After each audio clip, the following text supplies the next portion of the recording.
Hello everyone. तो आज हम लोग बात करने वाले हैं protection of children from sexual offence act POCSO 2012 के पार्ट 2 के बारे में। तो अगर अभी तक आपने पार्ट 1 नहीं देखा है जिसमें मैंने सब्सटेंटिव पार्ट को यानी चैप्टर 1 2 3 और 4 को डिस्कस किया है, तो पहले जाके वो वीडियो देखिए, उसके बाद इस वीडियो को देखिए। इसमें हम लोग प्रोसीजरल लॉज की बात करने वाले हैं which are available under POCSO act. अब देखिए, चलिए आज की वीडियो को हम लोग शुरू करते हैं। अब देखिए, जब हम बात करते हैं procedure of reporting of cases under POCSO act, ठीक है, जो protection of children from sexual offence act POCSO act है, उसके अंदर आप ऑफेंसेस को कैसे रिपोर्ट कर सकते हैं। तो रिपोर्ट करने के लिए आपके पास दो अथॉरिटी होती है अंडर सेक्शन 19। पहली है special juvenile police unit, special juvenile police unit, और दूसरी अथॉरिटी है कोई भी लोकल पुलिस, राइट। अब जो स्पेशल जुवेनाइल पुलिस यूनिट है, ये स्पेसिफिकली इस एक्ट के अंदर बनाई हुई अथॉरिटी है, तो एक स्टैट्यूटरी बॉडी है।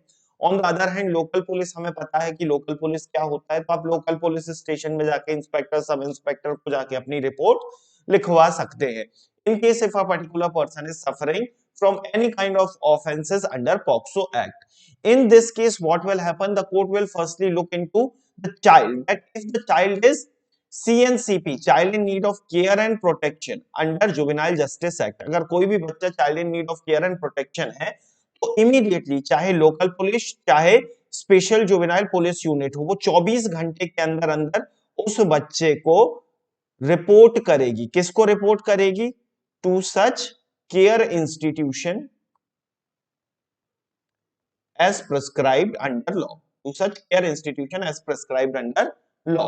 मतलब आसान भाषा में बोलूं, अगर कोई भी बच्चा ऐसा है, मान लीजिए वो ऑर्फन है और उसके साथ किसी भी तरीके से सेक्सुअल असॉल्ट होता है, सेक्सुअल हरासमेंट होता है, पेनिट्रेटिव सेक्सुअल असॉल्ट होता है, अब वो बच्चा child in need of care and protection है, या किसी फैमिली मेंबर, कोई भी फैमिली मेंबर ही किसी भी बच्चे के साथ किसी भी तरीके का ऑफेंस करता है अंडर पॉक्सो एक्ट, तो अब वो child in need of care and protection है, तो उस बच्चे की इंफॉर्मेशन इमीडिएटली केयर इंस्टीट्यूशन को दी जाएगी, जो कि उस बच्चे को उठा के उस इंस्टीट्यूशन में शिफ्ट कर देगा। Now special juvenile police unit या local police had to report the matter to special court. Special courts are designated courts under POCSO Act, जिसके बारे में अभी हम लोग आगे बात करेंगे। जो भी आपकी स्टेट गवर्नमेंट्स हैं, वो एक डिस्ट्रिक्ट में या एक ग्रुप ऑफ डिस्ट्रिक्ट में एक स्पेशल कोर्ट बनाएंगी, और ये स्पेशल कोर्ट केवल और केवल पॉक्सो एक्ट के क्राइम से ही डील करेगी। तो जैसे ही स्पेशल जुवेनाइल पुलिस यूनिट या लोकल पुलिस को किसी भी मैटर के बारे में पता चलेगा, ये 24 घंटे के अंदर अंदर उस मैटर को रिपोर्ट करेंगे, किसे? चाइल्ड वेलफेयर कमेटी को और स्पेशल कोर्ट को। याद रखना ये चीज, दोनों में 24 घंटे का टाइम पीरियड है, ये इंपॉर्टेंट है आपके एग्जाम पॉइंट ऑफ व्यू से। नाउ प्रोसीडिंग अहेड, अगर किसी भी मीडिया हाउस को, स्टूडियो को, फोटोग्राफिक फैसिलिटी को किसी भी ऐसी चीज के बारे में पता चलता है कि किसी भी बच्चे के साथ पॉक्सो एक्ट के अंदर क्राइम हो रहा है, तो it is their duty to inform to the special juvenile police unit और लोकल पुलिस। उनकी ये जिम्मेदारी बन जाती है कि वो स्पेशल जुवेनाइल पुलिस यूनिट या लोकल पुलिस को जाके बताएं कि भैया हमें एक ऐसा मटेरियल बरामद हुआ है जिसमें किसी भी चाइल्ड को पोर्नोग्राफी के लिए यूज किया गया है, या बच्चे के साथ सेक्सुअल हरेसमेंट या सेक्सुअल असॉल्ट हुआ है। और अगर कोई भी इंसान ये सब जानने के बाद भी, ऐसी रिपोर्ट मिलने के बाद भी उसको रिपोर्ट नहीं करता है, किसे रिपोर्ट नहीं करता है? स्पेशल जुवेनाइल पुलिस यूनिट या लोकल पुलिस को, then he will receive the sentence of 6 months और फाइन और बोथ अंडर सेक्शन 21 क्लॉज 1। अब इसी तरीके से अगर कोई भी पर्सन किसी भी कंपनी में काम कर रहा है या किसी इंस्टीट्यूशन में काम कर रहा है, उसे ऐसी जानकारी मिलती है और वो इसको रिपोर्ट नहीं करता है, then he will receive the punishment of 6 months, ठीक है, और फाइन। और अगर किसी भी कंपनी के हेड को जानकारी मिलती है, जैसे मान लीजिए कोई भी एक माइनर केयर इंस्टीट्यूशन है, ठीक है, वहां पे एक गोरख धंधा चल रहा है, बच्चों के साथ पॉक्सो एक्ट के अंदर क्राइम किया जा रहा है, और वहां जो वो कंपनी है, जो वो इंस्टीट्यूशन है, उसके मालिक को ये बात पता है, वो फिर भी उसको रिपोर्ट नहीं करता है, he will receive the punishment of 1 year and fine. Now next, in case of failure to report is not punishable in case of child. अगर किसी बच्चे को किसी दूसरे बच्चे के बारे में पता चलता है कि पॉक्सो एक्ट के अंदर उसके साथ कुछ गलत हो रहा है, then such child is not liable to report, and if he doesn't report तो उसको कोई पनिशमेंट नहीं होगी। ये सारा सारा प्रोसीजर है, ध्यान से समझना बेटा। अगर किसी भी बंदे के अगेंस्ट फॉल्स कंप्लेंट होती है, अंडर पॉक्सो एक्ट। तो जो इंसान फॉल्स कंप्लेंट कर रहा है विद मैलिशियस इंटेंशन, याद रखना मैलिशियस इंटेंशन से मतलब केवल और केवल उसकी इमेज को लोअर करने के लिए फॉल्स कंप्लेंट कर रहा है, he might receive the sentence of 6 months और फाइन और बोथ। और अगर कोई भी इंसान फॉल्स कंप्लेंट करता है under POCSO act against a child, किसी भी बच्चे के अगेंस्ट अगर आप पॉक्सो एक्ट के अंदर कंप्लेन करते हो कि इस बच्चे ने, मान लीजिए 15 साल का बच्चा, आपने बोला कि उसने पेनिट्रेटिव सेक्सुअल असॉल्ट किया है या सेक्सुअल असॉल्ट किया है या सेक्सुअल हरेसमेंट किया है, जबकि उस बच्चे ने ऐसा कुछ नहीं किया है, then you might receive the sentence of 1 year और फाइन और बोथ। अब यहाँ पे देखने वाली बात यह भी है कि अगर कोई भी इंसान गुड फेथ में, means with due care and caution, good faith की डेफिनेशन आपको कहां मिलेगी? Under section 52 of Indian penal code. वहां पे लिखा हुआ है कि अगर आप ड्यू केयर और कॉशन के साथ किसी भी इंसान के अगेंस्ट आपको शक है, आपको लग रहा है कि इसने पॉक्सो एक्ट के अंदर क्राइम किया और आप उसको रिपोर्ट कर देते हो और बाद में पता चलता है कि उस इंसान ने क्राइम नहीं किया है, then you will not receive any punishment for that. Now, proceeding ahead, अगर मीडिया हाउसेस को किसी भी पॉक्सो एक्ट के विक्टिम बच्चे के बारे में जानकारी मिलती है, then it is their duty to not to disclose his identity, उसकी आइडेंटिटी को वो डिस्क्लोज नहीं कर सकते। आइडेंटिटी को नहीं डिस्क्लोज करने का मतलब क्या है? सेक्शन 23 के अंदर ना आप उस बच्चे का नाम बता सकते हो, ना एड्रेस, ना फोटोग्राफ, ना फैमिली डिटेल, ना स्कूल डिटेल, ना उसका नेबरहुड और एनी अदर पर्टिकुलर लीड जिससे वो रिकॉग्नाइज हो पाए कि ये बच्चा कौन है। और अगर कोई भी मीडिया हाउस, चाहे प्रिंटेड हो, डिजिटल हो, इलेक्ट्रॉनिक हो, इंडिविजुअल पर्सन हो, अगर वो किसी भी बच्चे की इंफॉर्मेशन को लीक करता है तो ही will receive the sentence of 6 month और फाइन और बोथ। ठीक है, 6 महीने से लेके 1 साल तक की सजा हो सकती है या फाइन हो सकता है या दोनों हो सकते हैं। अब आप लोग बोलोगे कि सर जो 2012 में एक माइनर निर्भया थी उसके साथ जो रेप केस हुआ था, ठीक है, तो उसमें तो उसकी आइडेंटिटी डिस्क्लोज कर दी गई थी। नहीं बेटा, उसमें भी आइडेंटिटी डिस्क्लोज नहीं की थी। The real name of the girl was something different. Nirbhaya is the name given by media houses to that girl. Now proceeding ahead, whenever the special court is trying to record the statement of a child under section 24, they have to follow child friendly procedure। child friendly procedure का मतलब क्या है? जो भी child का statement है, victim child है, उसका स्टेटमेंट हमेशा बच्चे के घर पे रिकॉर्ड होगा। कम से कम सब इंस्पेक्टर की रैंक का ऑफिसर होना चाहिए और जहां तक है कोशिश की जाएगी कि एक वुमेन ऑफिसर ही उस पर्टिकुलर चाइल्ड के स्टेटमेंट को रिकॉर्ड करें। स्पेशली अगर वो कोई फीमेल चाइल्ड है तब तो हमेशा इंश्योर किया जाएगा कि एक वुमेन पुलिस ऑफिसर ही उस बच्चे के स्टेटमेंट को रिकॉर्ड करें उसके घर पे। नेक्स्ट, पुलिस ऑफिसर जब चाइल्ड के स्टेटमेंट को रिकॉर्ड करने जाएगा तो वो यूनिफॉर्म में नहीं होना चाहिए। बच्चे को अक्यूज्ड के सामने नहीं लाया जाएगा ताकि बच्चा डरे ना, सहमे ना, उसके अंदर एक भय व्याप्त ना हो जाए, वो दोबारा स्टेटमेंट ही ना दे पाए। ठीक है, और किसी भी हालत में बच्चे को नाइट आवर्स में पुलिस स्टेशन में डिटेन नहीं किया जाएगा अंडर पॉक्सो एक्ट। अब प्रोसीडिंग अहेड इसेंट हो जाता है, नेसेसरी हो जाता है कि जब भी किसी बच्चे का स्टेटमेंट रिकॉर्ड हो रहा है तो वो हमेशा उसके पेरेंट्स की प्रेजेंस में रिकॉर्ड होगा, राइट। और अगर वो बच्चा उस लैंग्वेज को फॉलो करता है, जैसे फॉर एग्जांपल हाइपोथेटिकली मान लेते हैं एक बच्चा है केरला का, ठीक है, उसे ना हिंदी आता है ना उसको इंग्लिश आता है, ठीक है, ही नो ओनली मलयालम। ठीक है, वो बच्चा दिल्ली में घूमने के लिए आता है और दिल्ली में के अगेंस्ट एक क्राइम करता है अंडर पॉक्सो एक्ट। तो अब उस बच्चे के जो स्टेटमेंट है वो दिल्ली पुलिस रिकॉर्ड करेगी या special juvenile police unit record करेगी। लेकिन क्योंकि जो जो दिल्ली की पुलिस है इसको मलयालम नहीं आती और बच्चे को हिंदी या इंग्लिश नहीं आती, तो उस केस में किसी भी ट्रांसलेटर या इंटरप्रेटर की हेल्प ली जाएगी।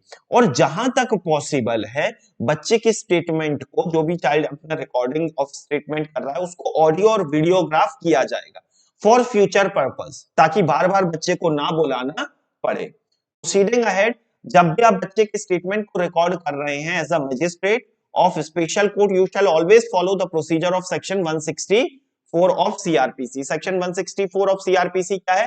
Recording the statement of a witness. ठीक है, recording the statement of a witness in a case. जब भी आप स्टेटमेंट रिकॉर्ड करेंगे तो जो भी सीआरपीसी का सेक्शन 164 का प्रोसीजर है उसको फॉलो करेंगे। इसका मतलब क्या है, अभी 164 ऑफ सीआरपीसी एग्जैक्टली क्या बोल रहा है उसके बारे में भी हम बात कर लेंगे। बट यहाँ पे एक चीज याद रखने वाली ये है कि जब भी चाइल्ड का स्टेटमेंट रिकॉर्ड किया जाएगा तो सेक्शन 164 सबसेक्शन 1 है जो बोलता है कि जब भी किसी विटनेस का स्टेटमेंट रिकॉर्ड किया जाएगा तो वो उसके पुलिस जो भी उसका एडवोकेट है, ठीक है, उसकी प्रेजेंस में किया जाएगा, मतलब वकील के सामने किया जाएगा मजिस्ट्रेट के द्वारा स्टेटमेंट रिकॉर्ड उस आदमी का। ये चीज पॉक्सो एक्ट पे एप्लीकेबल नहीं होगी। Next, magistrate shall provide a copy of the report as well as a copy of final police report and the recorded statement of child. Case की रिपोर्ट, फाइनल रिपोर्ट जो police ने submit की under section 173 of CrPC, या फिर child का जो finally statement record हुआ है अंडर सेक्शन 164, इनकी कॉपी बच्चे के पेरेंट्स को प्रोवाइड कराया जाएगा। प्रोसीडिंग अहेड, जब भी किसी भी बच्चे का मेडिकल एग्जामिनेशन होगा तो section 164 of section 164 A of CrPC को फॉलो किया जाएगा। अब सेक्शन 164 ए ऑफ सीआरपीसी क्या बोल रहा है कि इन केस अगर वो बच्चा गर्ल है, ठीक है, अगर कोई भी फीमेल है तो उसका मेडिकल एग्जामिनेशन एक लेडी डॉक्टर के द्वारा किया जाएगा। जब भी मेडिकल एग्जामिनेशन होगा तो वो इमीडिएट प्रेजेंस ऑफ पेरेंट्स के सामने ही होगा, ठीक है। नेक्स्ट, अगर पेरेंट्स एब्सेंट हैं तब उस केस में क्या होगा, तब उसका मेडिकल एग्जामिनेशन किया जाएगा in presence of a women nominated by the head of medical institution. जो मेडिकल इंस्टीट्यूशन के द्वारा नॉमिनेटेड वुमेन है केवल उसके सामने ही उसका स्टेटमेंट रिकॉर्ड होगा। अब समझ लेते हैं, जैसा मैंने आपको बोला था सेक्शन 164 में medical examination of victim of rape, section 164 ए में, तो इसमें जब भी आप स्टेटमेंट को रिकॉर्ड करेंगे तो क्या क्या इंफॉर्मेशन आपको लेनी है under POCSO act. POCSO act के सेक्शन 27 सिंपल सी ये चीज बोलता है कि जब भी आप चाइल्ड के स्टेटमेंट को रिकॉर्ड करेंगे तो आप सेक्शन 164 ए ऑफ सीआरपीसी को फॉलो करेंगे। मतलब विमेन ऑफिसर ही स्टेटमेंट रिकॉर्ड करेगी, बच्चे के पेरेंट्स के सामने करेगी, पेरेंट्स नहीं है तो किसी भी अपॉइंटेड मेडिकल इंस्टीट्यूशन के हेड के सामने करेगी। नेक्स्ट, जब भी स्टेटमेंट रिकॉर्ड होगा तो उस बच्चे का नाम और एड्रेस लिया जाएगा। विमेन की जगह पे, यहाँ पे हर जगह पे हम क्या वर्ड यूज करेंगे, चाइल्ड, ठीक है। नेक्स्ट, उस बच्चे को कौन लेके आया, ठीक है, उसका डिटेल मेंशन किया जाएगा। एज ऑफ द विमेन की जगह as of the female child, उसको रिकॉर्ड किया जाएगा। डिस्क्रिप्शन ऑफ मटेरियल टेकन, कि आपने क्या क्या मटेरियल उस बच्चे से कलेक्ट किया। नेक्स्ट, उसकी डीएनए प्रोफाइलिंग की जाएगी। अगर उसकी बॉडी पे कोई मार्क ऑफ इंजरी है which are related to the offence तो उसको भी रिकॉर्ड किया जाएगा। नेक्स्ट, जो उसकी जनरल मेडिकल कंडीशन है विमेन की वो भी रिकॉर्ड की जाएगी। उसके अलावा जो अदर पर्टिकुलर रीजनेबल डिटेल्स है वो सब भी रिकॉर्ड की जाएंगी। अब इसके आगे जब फाइनल रिपोर्ट देंगे ना मेडिकल ऑफिसर तो दे शैल प्रिसाइजली स्टेट कि उनका कंक्लूजन क्या है, कि क्या इस बच्चे के साथ वाकई सेक्सुअल हरासमेंट, सेक्सुअल असॉल्ट या पेनिट्रेटिव सेक्सुअल असॉल्ट या एग्रावेटेड पेनिट्रेटिव सेक्सुअल असॉल्ट हुआ है या नहीं हुआ है। They shall also mention the exact time of commencement and completion of examination, कि उन्होंने किस डेट को एग्जामिनेशन किया और किस समय शुरू किया और किस टाइम को उस एग्जामिनेशन को कंप्लीट किया। अब आप बोलेंगे सर इसका क्या रेलेवेंस है, बेटा बहुत ज्यादा रेलेवेंस है। होता क्या है कि कई बार मान लीजिए जो विक्टिम चाइल्ड है उसको 3 दिन बाद लाया गया आफ्टर कमीशन ऑफ क्राइम, तो देयर आर चांसेस कि जो एविडेंसेस हैं उसकी बॉडी पे against the penetrative sexual assault वो डिस्टॉर्ट हो सकते हैं। Next, the report shall specifically record the consent of the women or the person giving consent on behalf of such women for the recording of statement। तो यहाँ पे women की जगह पे क्या आ जाएगा बेटा, चाइल्ड। जो बच्चा है वो या तो इसमें रिपोर्ट में मेंशन किया जाएगा कि बच्चे ने खुद कंसेंट दिया था कि मेरा मेडिकल एग्जामिनेशन करो, या फिर बच्चा छोटा था तो उसके पेरेंट्स ने, या बच्चा उस वेजिटेटिव स्टेट में था कि वो अपना स्टेटमेंट खुद नहीं दे सकता था तो उसके पेरेंट्स ने, लीगल गार्जियन ने कंसेंट दिया कि इसका मेडिकल एग्जामिनेशन आप कर दीजिए। प्रोसीडिंग अहेड, अब स्पेशल कोर्ट्स क्या होते हैं, अभी याद है ना मैं बात कर रहा था कि स्पेशल कोर्ट बनाए जाएंगे, तो स्पेशल कोर्ट हर एक डिस्ट्रिक्ट में होंगे, ठीक है। Court of session in each district shall be designated as special court for speedy trial. कितना स्पीडी होगा, 1 साल के अंदर अंदर ट्रायल खत्म होना है, ये भी अभी हम आगे जाके पढ़ेंगे। The trial shall be completed with in 1 year of reporting the offence, ठीक है। अब ये जो स्पेशल कोर्ट है स्टेट गवर्नमेंट अपॉइंट करेगी, स्टेट गवर्नमेंट अपॉइंट करेगी स्पेशल कोर्ट को। साथ ही साथ जो स्पेशल पब्लिक प्रोसिक्यूटर है, जो विक्टिम चाइल्ड के बिहाफ पे केस लड़ेंगे, विक्टिम चाइल्ड के बिहाफ पे जो लोग केस लड़ेंगे, उनकी भी अपॉइंटमेंट की जाएगी by the state government under section 32। अब procedure and powers of special court, special court के पास क्या क्या पावर होगी? First, it may take cognizance of any offence without accused being committed to it, even committal of trial हुआ हो ना हुआ हो, उससे कोई फर्क नहीं पड़ता, भले ही उसके पास केस अपग्रेड होके आया हो, स्पेशल कोर्ट के पास नहीं आया हो, उसे कहीं से भी जानकारी मिल जाए कंप्लेंट की या रिपोर्ट मिल जाए कि इस बच्चे के साथ गलत हुआ है, वो अक्यूज को डायरेक्टली कोर्ट में बुला सकते हैं। नेक्स्ट, जब भी एक चाइल्ड का क्रॉस एग्जामिनेशन या री एग्जामिनेशन किया जाएगा, that shell always be done by special court in presence of special public prosecutor. Special public prosecutor के सामने स्पेशल कोर्ट बच्चे का जो है एग्जामिनेशन और क्रॉस एग्जामिनेशन और री एग्जामिनेशन कंडक्ट करेगा। साथ ही साथ the behaviour of recording the statement should be child friendly. ठीक है, चाइल्ड फ्रेंडली का मतलब क्या है कि आप बच्चे को टॉर्चर नहीं कर सकते, आप बार बार जब बच्चे को बुला रहे हो तो you have to give him frequent breaks, multiple breaks देने होंगे। ऐसा नहीं कि एक बार बुलाया और 3 घंटे के लिए बच्चे को बिठा के स्टेटमेंट रिकॉर्ड कर। हमेशा एक बच्चे का स्टेटमेंट उसके पेरेंट्स या गार्जियन के सामने ही रिकॉर्ड किया जाए, किसी भी बच्चे को बार बार नहीं बुलाया जाएगा। ठीक है, रिपीटेडली नहीं बुलाया जाएगा टू टेस्टिफाई हिज स्टेटमेंट। कोई भी अग्रेसिव क्वेश्चनिंग नहीं होगी और ना ही उस बच्चे के कैरेक्टर का असैसिनेशन किया जाएगा। ये सब कहां है बेटा? सेक्शन 33 में, power and procedure of special courts में। अब मूविंग अहेड, बच्चे की आइडेंटिटी को डिस्क्लोज नहीं किया जाएगा। इन कैमरा ट्रायल होगा, मतलब जो ट्रायल होगा वो पूरा रिकॉर्ड होगा। ठीक है, बच्चे को अक्यूज के सामने नहीं लाया जाएगा, ना ही बच्चे को अक्यूज को, ना ही अक्यूज को बच्चे को दिखाया जाएगा। ठीक है, at the time of testifying the child. ठीक है, अब इस केस में क्या होता है, कई बार ऐसा होता है कि ऐसा बच्चा आ गया, he is not in the position to understand the language of court, उस केस में the court can take the help of translator or interpreter or special educator। ठीक है, if a offense is committed by a child then it shall be dealt under Juvenile Justice Act 2015। ठीक है, juvenile justice act के 2015 के अंदर deal होगा अगर कोई भी जो ऑफेंस किया जा रहा बनाएगी। अब इसका प्रोसीजर क्या है? सिंपल सा प्रोसीजर है, जो भी एविडेंस है स्पेशल कोर्ट उनको विद इन 30 डेज रिकॉर्ड करेगा of taking cognizance the offense and the trial shall be completed within 1 year from the date of commission of offense under section 35। ठीक है, अब it also talks about compensation and legal aid। compensation and legal aid का मतलब क्या है?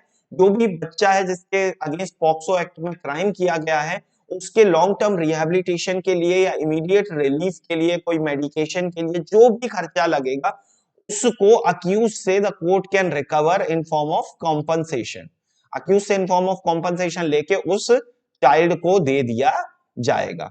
साथ ही साथ यहाँ पे फ्री लीगल एड के भी प्रोविजन है। ठीक है, फॉर द चिल्ड्रन जो कि विक्टिम बनते हैं अंडर पॉक्सो एक्ट। ठीक है, अब इस एक्ट के बारे में ज्यादा से ज्यादा अवेयरनेस फैलाने का काम किसका है? दोनों का है। ये क्वेश्चन कई बार पूछा जाता है, याद रखना बेटा, सेंटर और स्टेट गवर्नमेंट दोनों का काम है। ठीक है, to create awareness about the provision of POCSO act. Right, proceeding ahead, जो national commission for protection of children right है, that has been designated as monitoring authority under the act. अब इन टोटल अगर मैं बात करूं तो इस पूरे एक्ट में बेटा टोटल 9 चैप्टर और 46 सेक्शन है, जिसके बारे में हम बात कर चुके हैं। अगर आप ये दोनों वीडियो देख लेते हैं तो they are more than sufficient for you to complete whole syllabus of POCSO act. 1 घंटे में आपका पूरा POCSO act, I think 30 minute की कुछ वो वीडियो है, ऐसे ही 20-25-30 मिनट की ये वीडियो होगी, तो 1 घंटे के अंदर अंदर आपके दोनों एक्ट कवर हो जाएंगे। अब अगर आपको कोई भी डाउट है, क्वेरी है, तो आप कमेंट में छोड़ सकते हो, आई डेफिनेटली एड्रेस इट। अगर नए हो तो बेटा चैनल को ज्वाइन कर लेना। अगर आप एमपी सिविल जज के लिए प्रिपेयर कर रहे हो, प्रीलिम्स के लिए, ठीक है, तो you can take up our test series. हमने मध्य प्रदेश सिविल जज प्रीलिम्स 2022 जिसका एग्जाम है 14 जनवरी 2024, इसके लिए एक टेस्ट सीरीज निकाली है। लिंक आपको डिस्क्रिप्शन में मिल जाएगा, आप ऐप को डाउनलोड करके टेस्ट दे सकते हो। साथ ही साथ इस ऐप में free past year question paper है, पिछले 10 सालों के PYQs है, तो उनको भी आप ऐप सेक्शन में जाके डाउनलोड करके सॉल्व कर सकते हो। इसके अलावा जो फर्स्ट मॉक है वो फ्री है, तो अगर आपको टेस्ट सीरीज परचेज भी नहीं करनी, कोई बात नहीं, एक फ्री मॉक देके देखने में क्या दिक्कत है, कोई पैसा तो लगना नहीं है। जो